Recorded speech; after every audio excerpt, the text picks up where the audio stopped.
कोलकाता के आरजी कर medical college and hospital में शुक्रवार को 31 साल की पोस्ट ग्रेजुएट ट्रेनिंग डॉक्टर का रेप और मर्डर हुआ। इसकी तुलना दिल्ली में निर्भया केस से की जा रही है, पर संवेदनशील घटना पर जिस तरह पश्चिम बंगाल सरकार रिएक्ट कर रही है वो कम आश्चर्यजनक नहीं है। ममता सरकार के बेहद टालू रवैये का ही नतीजा है कि बंगाल में लोग भड़के हुए हैं। लोगों को ऐसा क्यों लगने लगा है कि इस घटना में कोई टीएमसी का बड़ा नेता इन्वॉल्व हो सकता है? हम उन 5 सवालों के बारे में बात करेंगे जिनका जवाब जनता चाहती है। पहला सवाल, टीएमसी के बड़े नेता क्यों मुंह छिपा रहे हैं? दरअसल कोलकाता महिला डॉक्टर रेप मर्डर केस में इंसाफ की मांग को लेकर देश भर में विरोध प्रदर्शन हो रहे हैं, पर इन आंदोलनों पर टीएमसी नेता चुप्पी साधे हुए हैं। कोलकाता रेप केस अगर सामान्य घटना है तो फिर टीएमसी के नेता मुंह छुपाए क्यों घूम रहे हैं? टीएमसी की बड़ी नेताओं में से एक काकुली घोष और उनके पति जो आरजी कर मेडिकल कॉलेज के एल्यूमिनाई हैं, पर अब तक इस घटना पर कुछ भी बोलने से बच रहे हैं। टीएमसी की चर्चित नेता हैं महुआ मोइत्रा, टीएमसी के टिकट पर सांसद भी हैं। आए दिन मोदी सरकार के खिलाफ सवाल पूछने के बहाने जहर उगलती रही हैं, पर जब स्वतंत्र पत्रकार रेप केस पर सवाल पूछ रहे हैं तो सबको उन्होंने ब्लॉक कर दिया है। दूसरा सवाल, घटना स्थल को सील ना करके दूसरे कमरे में कंस्ट्रक्शन का काम शुरू करना, यह भी बड़ा सवाल है।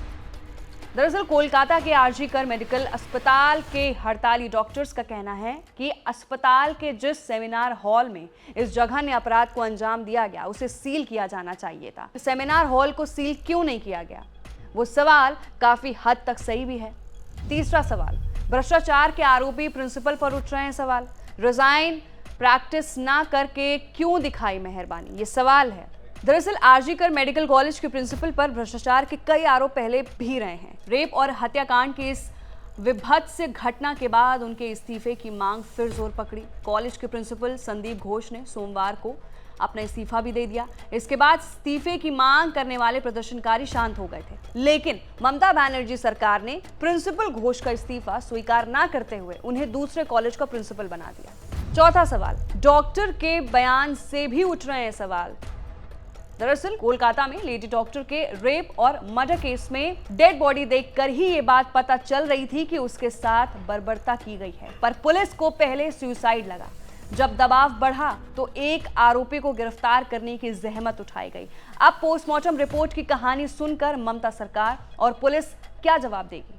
क्योंकि रिपोर्ट में तो दावा किया गया है कि पीड़िता के प्राइवेट पार्ट में 151 ग्राम सीमन मिला है और वो सीमन किसी एक व्यक्ति से नहीं हो सकता है।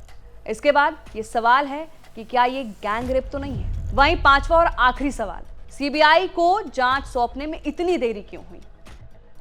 घटना जितनी विभत्स थी उसके हिसाब से एक महिला मुख्यमंत्री से ये उम्मीद होती है कि वो ऐसे संवेदनशील मामलों पर ज्यादा संवेदनशीलता दिखाएंगी, पर ऐसा नहीं हुआ। राज्य में मुख्य विपक्षी दल भारतीय जनता पार्टी की तरफ से सीबीआई जांच की मांग की जा रही थी। जनता को लगता है कि जरूर दाल में कुछ काला है। अगर सरकार 2 दिन पहले सीबीआई को केस सौंपने का फैसला ले लेती तो शायद ही इस मामले में हाईकोर्ट को हस्तक्षेप करना पड़ता।